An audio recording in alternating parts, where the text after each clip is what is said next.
All right.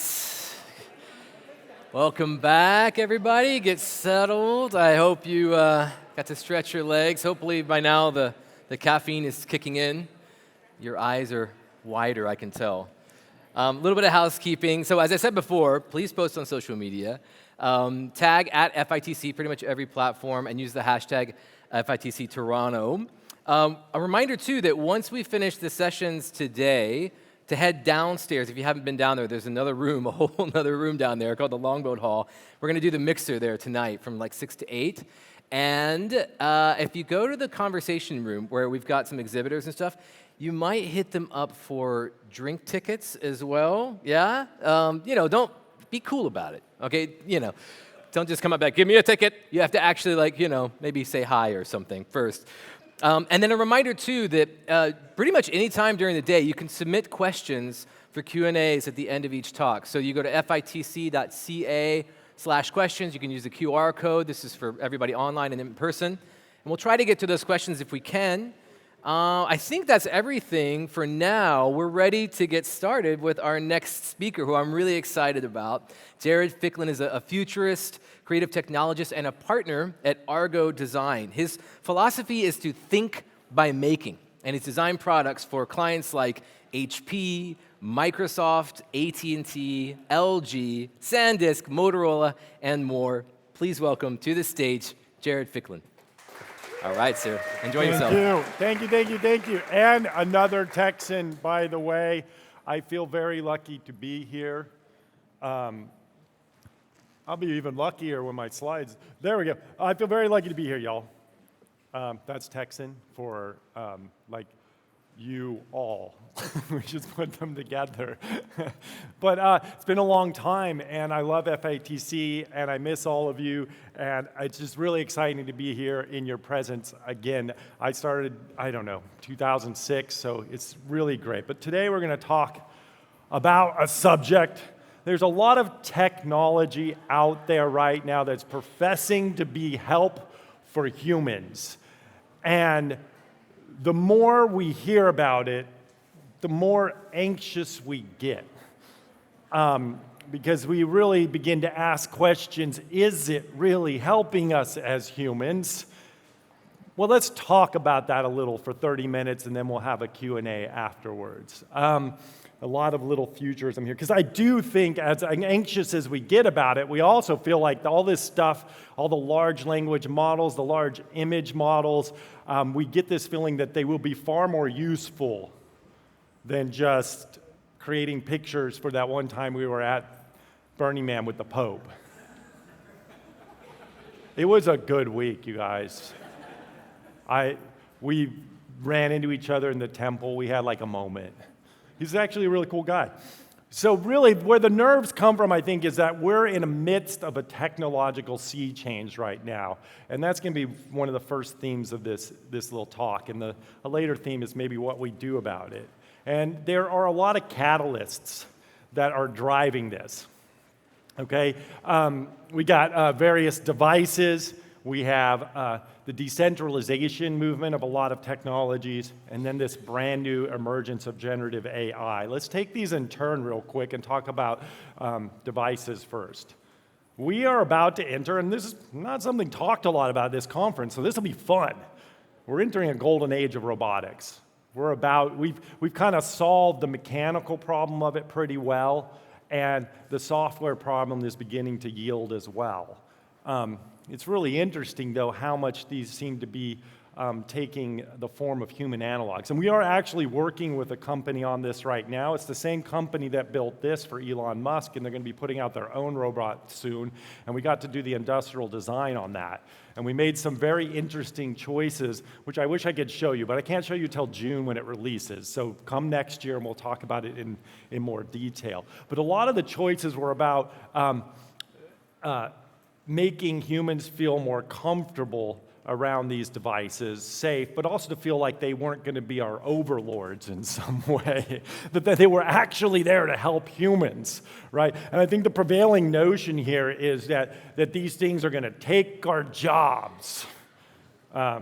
to quote a very famous show. But really, the question is, who is actually the robot? I got to tell you, your job is safe. Working with these companies so far, we are quickly finding out that the robots are far too expensive to take your job.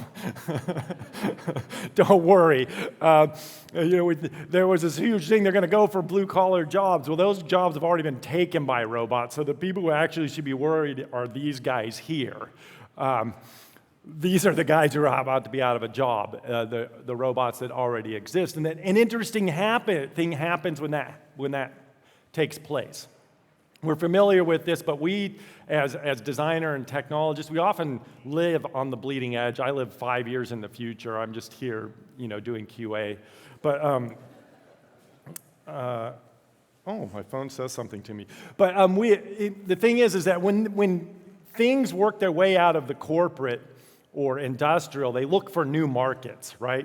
Anybody play with a Raspberry Pi, you're playing with cell phone chipsets and computer chipsets that work down market, and we're looking for a new place to exist. So we think these are gonna move down market too. And I actually don't think that humanoid robots are ever gonna make it into the home because they're a bad user interface. We're going to talk about user interface a lot today too. And the reason I say that is because if you had a humanoid robot, work it out in your mind, okay? You have this humanoid robot in your house, and you tell it, mow the lawn. And the robot says, would you like me to mow the lawn before or after I do the dishes? And you... And you're like, no, I want you to fucking mow the lawn. When did I buy a roommate? I have enough. So you can see that there's an interface problem there, and a lot of new technologies have an interface problem that is a barrier to adoption. What I think you're likely to see in robotics is a down market trend that has already begun. Robots are deploying in homes already in a way that they do a single function silently and elegantly and without any of our help. I have a robotic lawnmower, I have a robotic vacuum cleaner, and I have a robotic mop in my house. I think you'll find in the upper middle class of the USA, there's about 3 to 5 robots per household. I think by 2030, that's going to double or triple. And so we imagine some robots that might exist in the future. Here's a garage bot. It's one of those smart arms. It uses computer vision to visualize your garage. And so you have a button, and you clean up your garage, you organize it, you press the button, and then you do a big project, and then you walk out and you hit the button on the way out, and the robot just picks everything up and puts it away, and that seems really nice. So we're going to have a lot of single-function robots. Here's a few more. This is a spider bot. It just goes around the house. It has computer vision, identifies a spider, and it vacuums it up, and then out of here, a little clear cylinder rises up so you can take the spider outside and let it go, because spiders are our friends. The mail bot, he just goes out to the curb, gets your mail, and brings it back for you. That's what it does. A trash bot, same thing for the trash. These are very, very small tasks done extremely well and silently by an army of robots in your home. This is the shade bot that sits there, and what is now a $30,000 industrial arm will just sit there and maneuver itself, make sure that you're always in the shade. This is the cone bot. The cone bot helps, you just dump out your bag. It sets up a little soccer field for you, does a little challenge for you. And of course, there's going to be a poop bot. These already exist, but we reimagined it. I like this one because it scoops it up and it puts it in a plastic bag and it vacuum seals it, and then it poops it out of the bag. It's not just meta. It has it continues the cycle of microplastics, and then, which is a great feature because you got to buy the bags. So I can give you the robot and then sell you the bags forever, and that's the way modern consumerism works. But also, it is actually kind of important to know that your pet has gone, so it has that feature as well. Another area of devices that we're going to see change here is by 2030, we're going to be existing in there's going to be a new pattern of computing, new metaphor. I've been talking about this a lot, so I'll go through it quickly. This is our vision of what a wearable mobile computer might look like when you solve the adoption problem. Nobody's going to really wear them now. The Magic Leap 2 is really big, and even though it got half as small as the Magic Leap 1. But once they get down to the size of glasses, we know the form factor. And then I do think you're also going to do a lot of voice and gesture, but I think there'll still be a control. So we made this one in the form of a pin, so like after you point at something precisely, you just kind of stick it behind your ear here. And then there's like, what will we do with it? Well, right now, computing is predominantly immersive. It's a series of screens that we look into. And in that way, it handles abstract and asymmetrical things very well, right? So, socialization when you're not there, entertainment, information planning, design, and strategy. In fact, computing of this type, immersive computing with all these various devices, has taken over 50% of our attentive waking life for about 50% of the workforce. That would be the 50% of the workforce that works on abstract things, because you can sit at a desk and you can actually design an entire skyscraper in a little tiny window. And that's very, very useful. But there's the other half of life, right? And I should make a side point here. Virtual reality, I believe, is just another form of immersive computing. It's a good one because it gives you probably the biggest screen possible, but mostly that market is going to siphon off of the existing immersive market.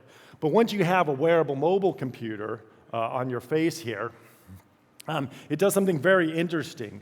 It takes the whole perspective of the computer and turns it around.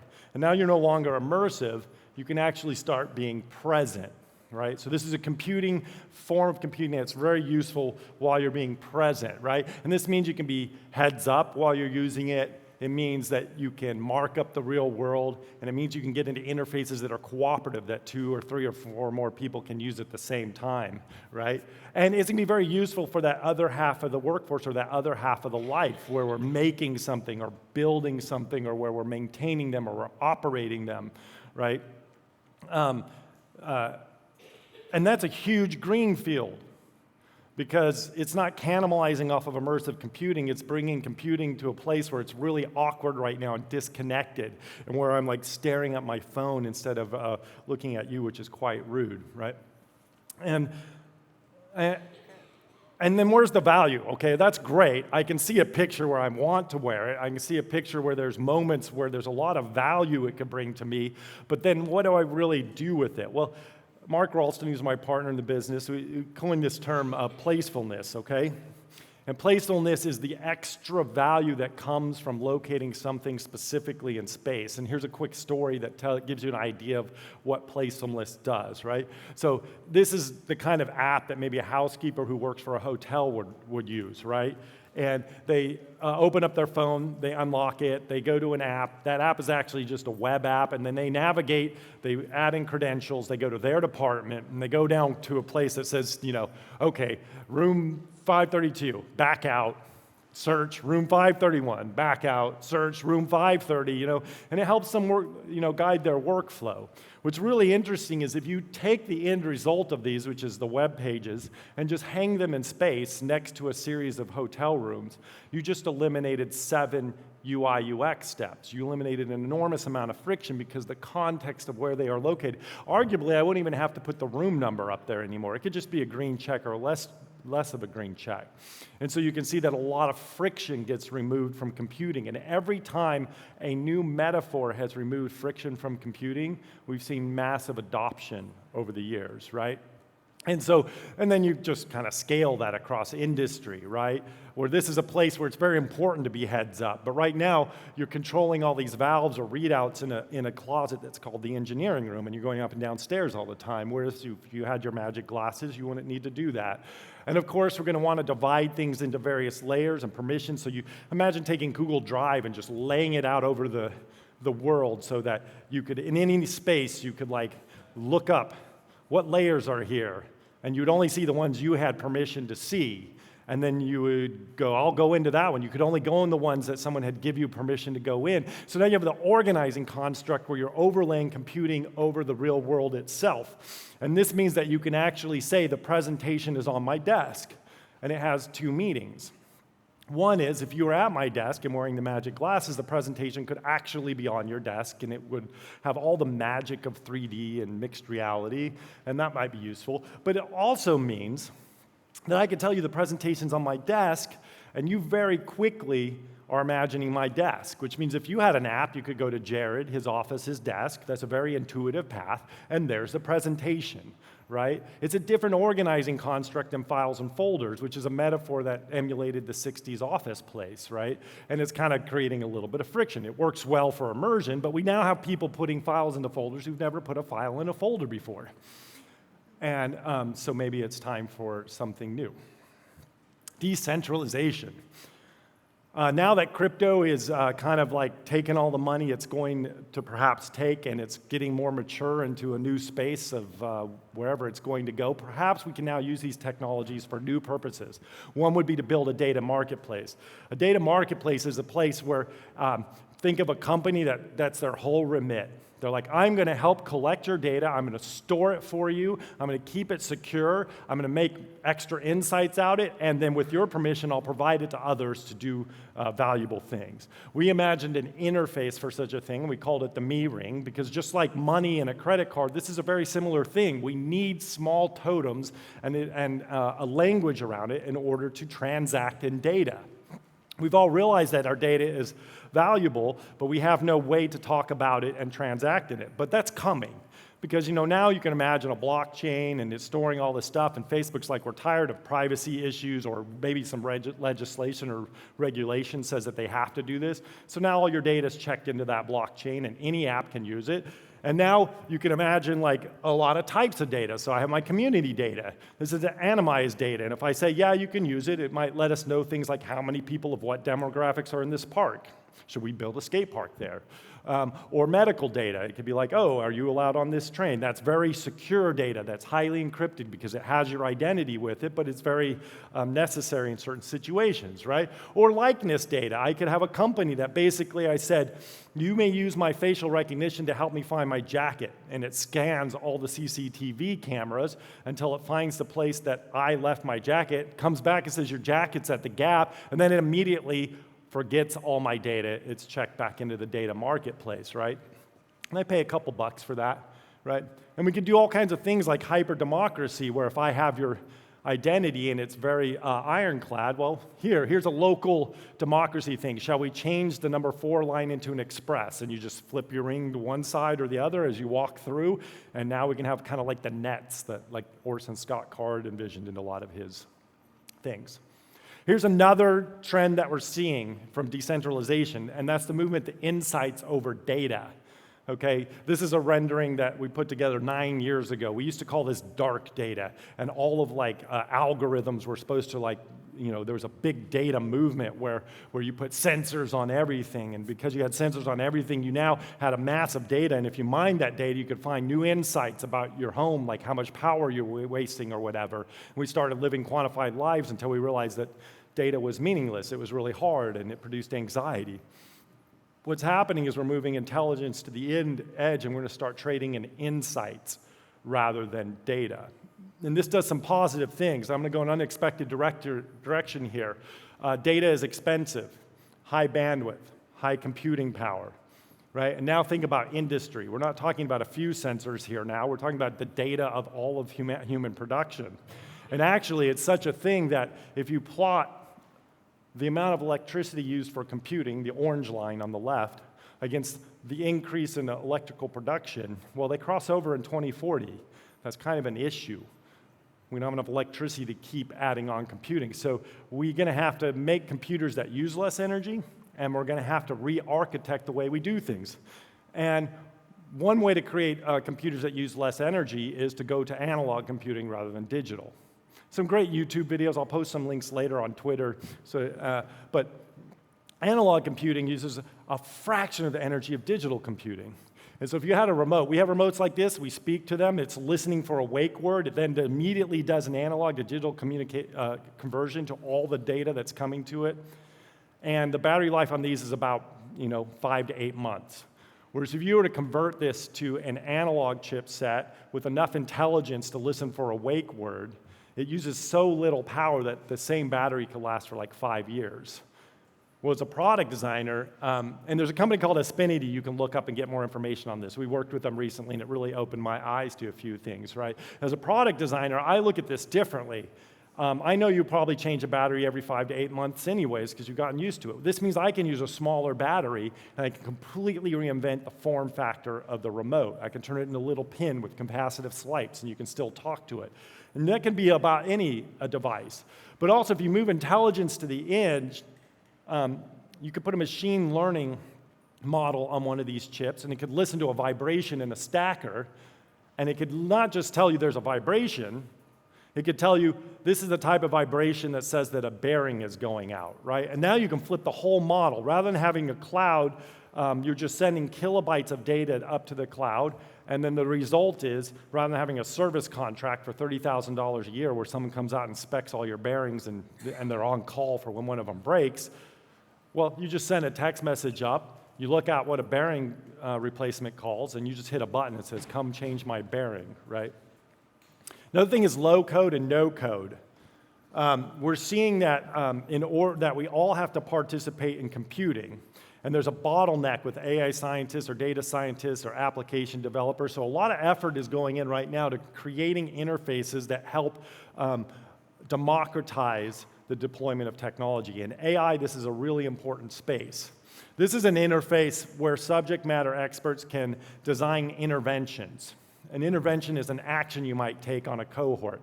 A cohort could be all the machines in the factory, or maybe it's all the diabetic patients that are part of a certain medical care system, right? And if you wanted to keep them out of the emergency room, which would be a very positive thing, this is a place where preventative medicine does great work.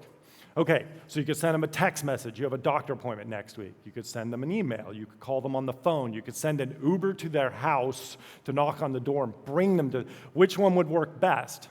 Well, if you model all these interventions and you have a large data set, like 22 million people in an emergence plan, you can actually create a large cohort model. So this is what's also happening right now that's not in the press, right? This large cohort model, just like a large language model, could now predict what interventions would have the most success for a given goal.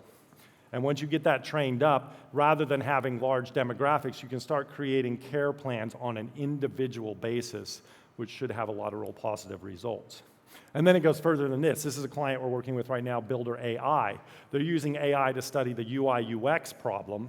Right now, if you call them up and say, hey, I want to build a Tinder for dogs, and they're like, okay, let's talk about what you need. I need identity, I need login, I need coloring, I need some swiping interaction, I need to upload pictures. This turns into an S3. They're actually conventions now. And there's an AI named Natasha that listens into that conversation and starts listing different requirements. The AI then creates a UI UX model, and then it turns that into 2 code modules. Some of those code modules can be written by AI, some of them are farmed out Mechanical Turk, and then the application is put together much more rapidly than we have before. This leads to our next point, that procedural is yin to generative in the art of computing, okay? And we are entering right now an age of comprehension with the large language models. This is how I think about it. I don't think about it as cheating on my homework by writing a report with ChatGPT. I think of the age of comprehension. That's because I've spent most of my career figuring out cute ways to turn on and off light bulbs. And I've shown it a lot here at FITC. Well, now there's a new way to turn on and off light bulbs, and that's that you can tell your living room, it's depressing in here. That's a huge natural language problem that we were trying to solve previously with huge language trees and interfaces for users to set up their own rules, which was stopping the deployment of home automation from reaching wider markets.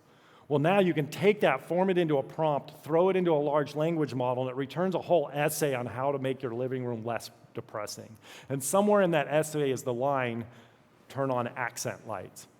That's something I can act on. So now I'm just scrubbing those things, and then I turn on the accent lights. So now we're entering this age of comprehension where computers can know what you're saying better, and then we can act upon it using a couple of bounces or secondary systems. So now I'm like, it's depressing in here, and the lights turn on.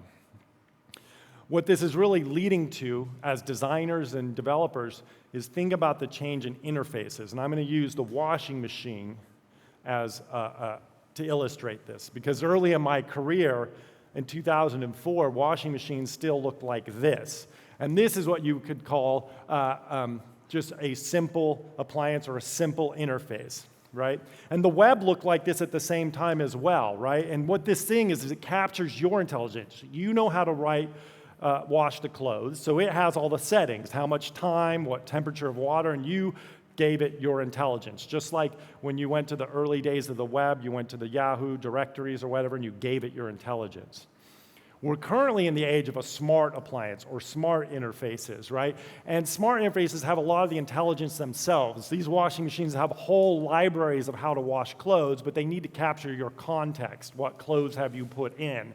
And we spent a lot of our career, the last 10 years, designing interfaces, right? And the language of this has been narrative, reducing friction, moments of delight, and all of that was to get users to give the machine your context so that we could handle it from that point forward. But what we're entering is an age of intelligence appliances, right? And websites, all computing moments will go this way as well. We're going to be able to remove interface elements and frictions because the appliance is actually intelligent. So what does the interface of this thing look like? I don't know. Does it have one? Does it have a screen? Does it talk to me? Just like we didn't know what to do when we went from the simple appliance to the smart appliance in 2004, right? Well, what we did, we'll go over in a second. What we did was we built 56 versions of that appliance and ran it by German grandmas until we found one that they understood how to use. More on that in a second, right?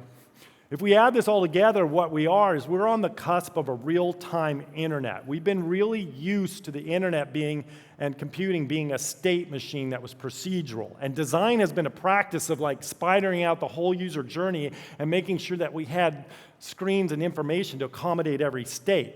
Well, that's changing. We're going to start seeing ephemeral applications, okay? There's going to be a quantumness to the internet. There already almost is. Like Amazon's homepage is constituent of parts, but it doesn't exist till you ask for it, and it's unique. It changes based on who's observing it.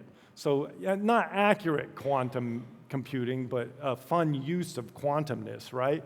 This adds up to a place where you can actually invoke sophisticated experiences in real time. They will exist only for you, okay? You're going to give it a prompt.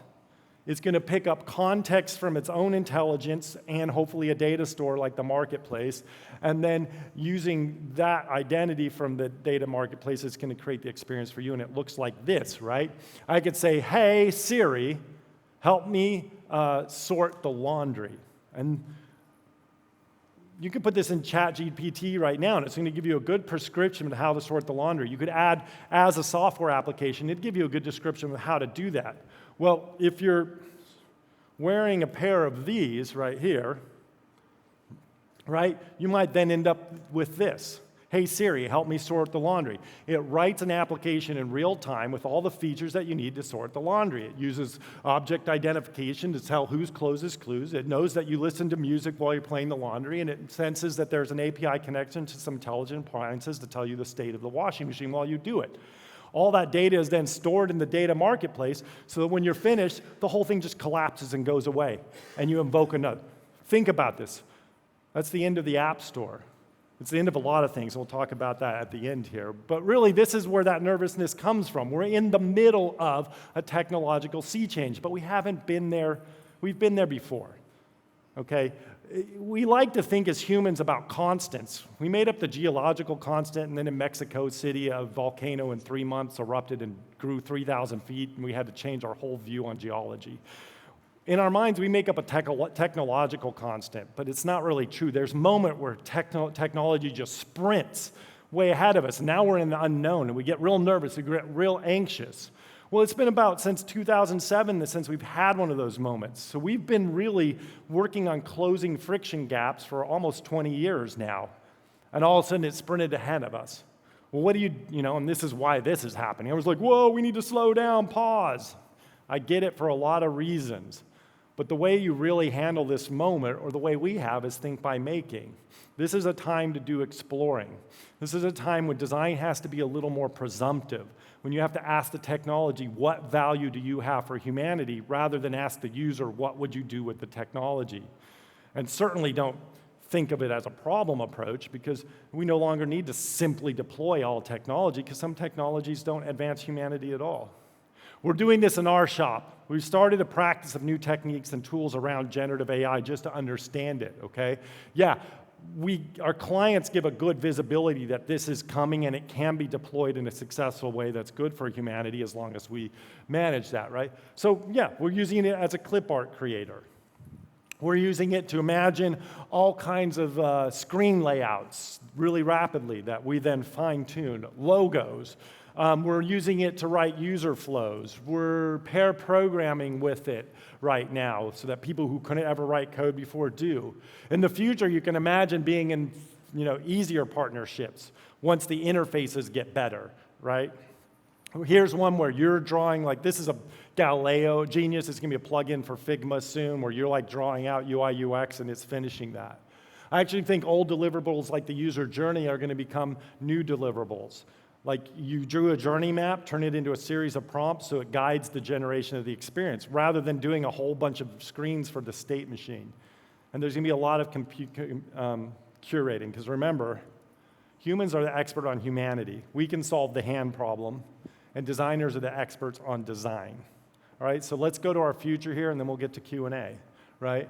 In 2030, computing is now generative, and the output of computing exceeds that of human perception itself, which means that latency can come way down. Intelligence has moved down from the cloud to our devices, and there's robots everywhere.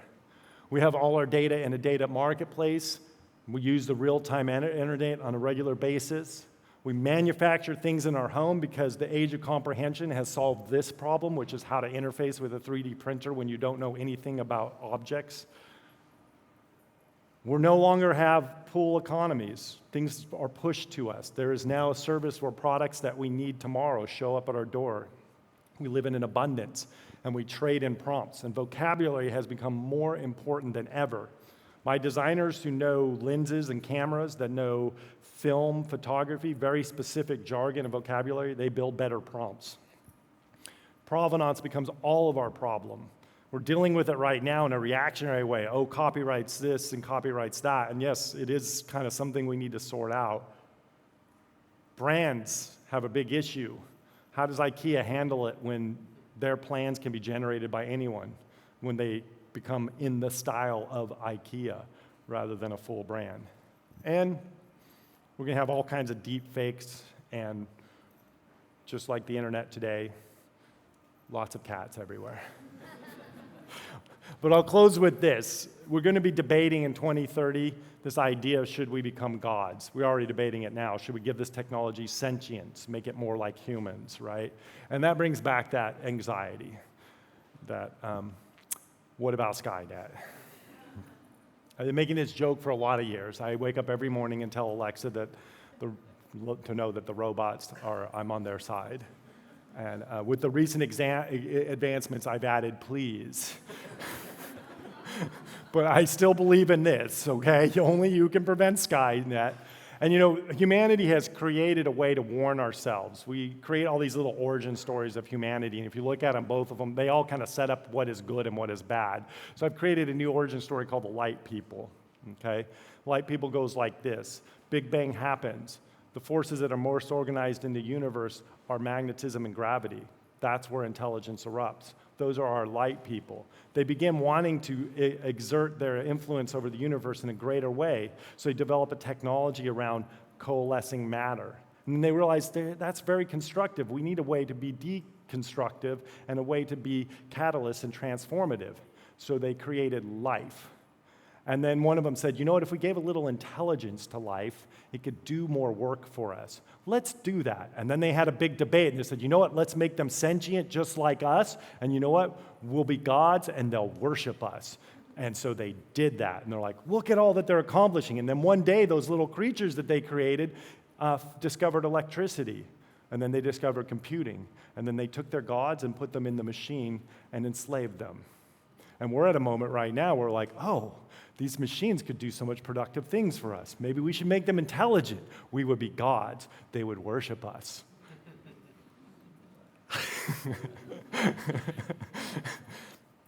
That's a new origin story for humanity. Do with it what you will. The thing about origin stories is they make you really nervous, and they're like, what do I do with that? Well, you need a purpose to go with an origin story. And so I would like to propose a purpose right now, and that's the purpose of humanity is to create as much love and intellect as possible, because in very short time we will find these to be actual physical forces of the universe responsible for its composition. And yeah, you could go to Burning Man or meet Carrie, the love of your life, and do it that way as well. But the real spirit of this is that we should look, by the way, that's called the Solarian myth. Ask me about it at some party later. It's really fun to talk about, and it's totally a lie, but it's the kind of thing where like, I know that's not true, but maybe I want to believe it. Yeah, you could do this. The spirit is to balance technological and biological, and I'm not just going to leave it at this, evolution, technological and biological evolution. I think there's some principles that have been developed with a whole crowd of people in moments like this and conferences, and that's that technology should live in service of humanity. Technology should seek to amplify, not emulate humanity, so it doesn't come in competition with us for resources. We should treat privacy as a virtue, not as a right. We all should be priests. That way data marketplaces can exist and that we can transact in that way. We should use technology to build presence, not escapism. Let's not use robots to solve uncomfortable problems like immigration that we don't want to deal with. And let's use technology to create authentic moments over influence. Remember that humans are still the experts on humanity, and thank you very much.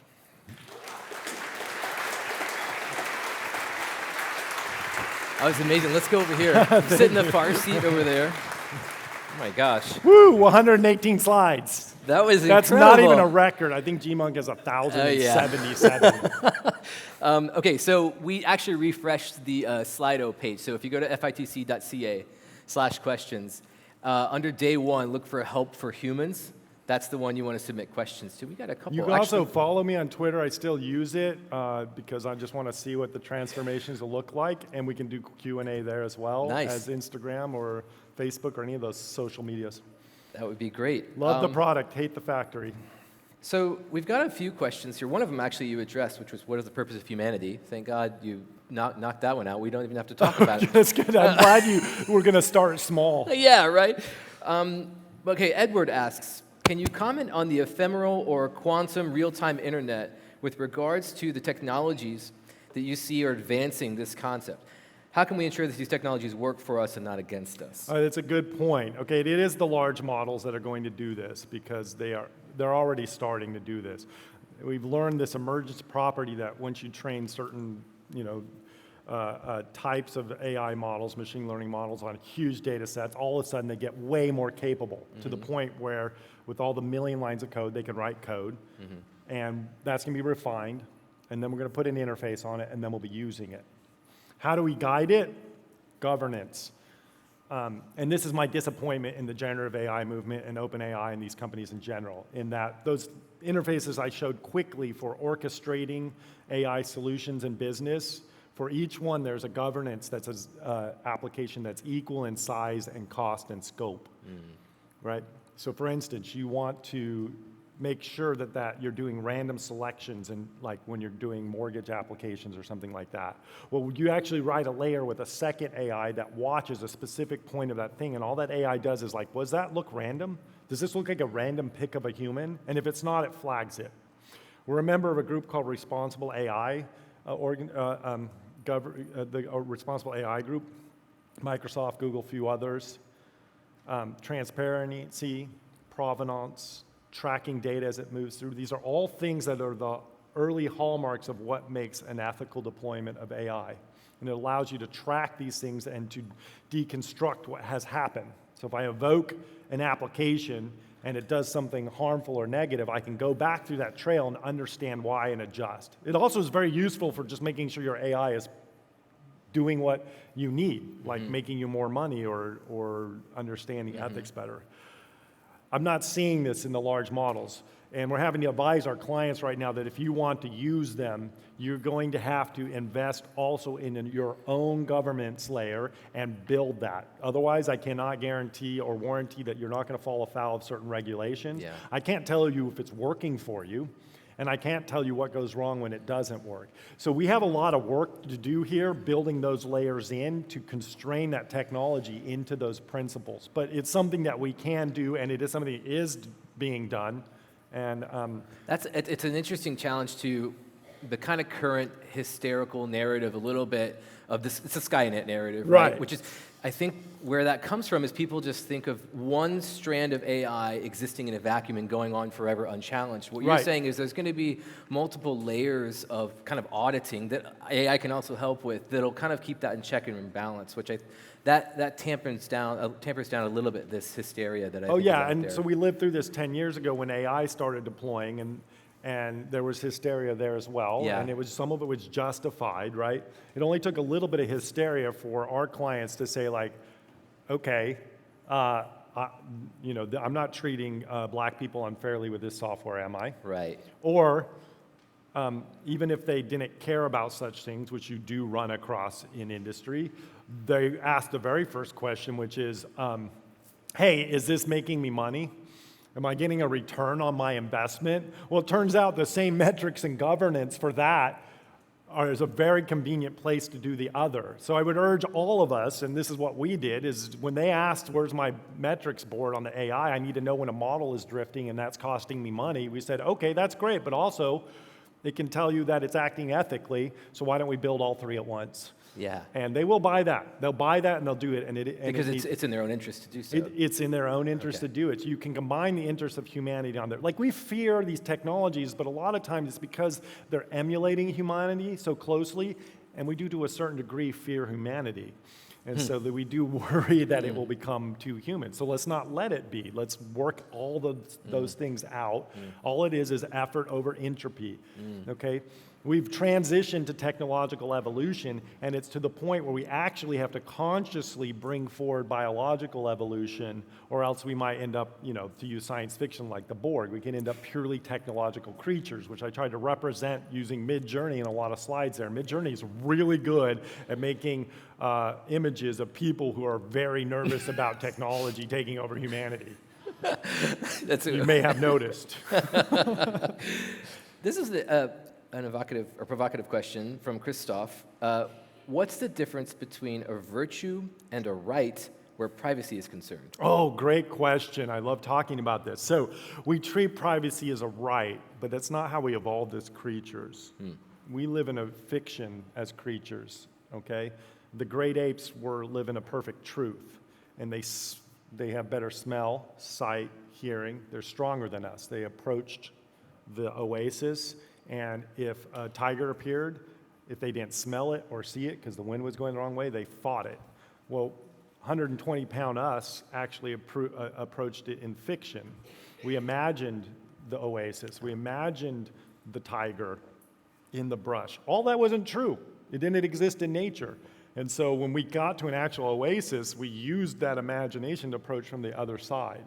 Okay, later, these fictions allowed us to build gossip about each other, which allowed us to run in tribes that were bigger than 100. This is all Sapiens, by the way, if you read the book, right? And this allowed us to be a society. And then we created other fictions, all the isms, right? And they did great things for making us a very successful evolutionary trait. Like, what does that have to do with privacy as a virtue and privacy as a right? Well, actually, that's what I mean. Evolutionary, we are designed to work with data about each other, okay? It's what allows us to interact. I don't know a lot of you, but we'll come together and we don't sniff each other's butt. Well. Right? I know you're a human, and by the way you dress and stuff, I make up a whole fictional story about you, and it allows us to relate to each other and negotiate, right? And I'm doing that, invading your privacy. Okay, so when we treat privacy, but when data came, we started treating privacy as a right. Okay, and this is what happened. It became binary. It became an issue of security, of encryption, a war between me and you. And when I wanted to give you a feature, I asked for the right to your privacy, and that's the only choice I gave you, so you gave it to me. And so now I have ownership of your privacy and data, and I use it for whatever I want. It's not the only model. Think of the priest.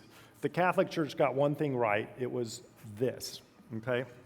And I don't know how much they got right. That's a different debate for another time. But the priest knows a lot of things about you, but acts virtuously about it. When they meet you in public, they pretend not to know, right? When they absolve you of your sins, they let them be forgotten, right? Well, privacy can be as a virtue too, and that's what I was trying to describe with the me ring, where we all act virtuously, where it's okay for this company to know my identity, but if they're virtuous about it, they're only going to use it to find my jacket, and then they're going to delete it. And they're asking me to use my identity. They're not asking me for a right to my data. So I don't have to give up my rights to privacy now because everyone in the society is acting in a way where privacy is a virtue. Now it's okay for you to know what I had for lunch, because I know when we meet up later, you're going to act like you didn't know that, I had this sloppy cheeseburger or whatever, right? Meanwhile, I'm professing to be a vegetarian or something, right? It just makes things work better. And we should architect our systems and our hardware there. So now you can imagine cloud platforms that forget. You can imagine a data marketplace. You can imagine a social media that's oriented around not advertising with the rights to your privacy, but it's oriented around the success of the interface to foster positive communication, right? So I think it's a very big concept, and hopefully that's enough examples to give you a thread of how you might apply it. Yeah, thank you so much. That's great. We don't have time for any more questions. Apologies to those we didn't get to. Let's give another round of applause to Mr. Ficklin here. Thank you, sir. Thank you all. We've got another 15-minute break. Head over to the conversation room. I found out it is pronounced Adobe. So you can go see them in the conversation room, and remember that people do have drink tickets, so you can use those at the Monday Mixer tonight. And also, there's a bar upstairs called the Drawing Room. Just follow the signs to lounge. And once that opens, I'm not sure if it's open yet, but you'll be able to use the drink tickets there. Let's see. We'll see you in 15 minutes. It should be about 11:40 when we come back here, okay? Thanks, everybody. Thank you all. Thank you, man. That was absolutely mind-blowing. I love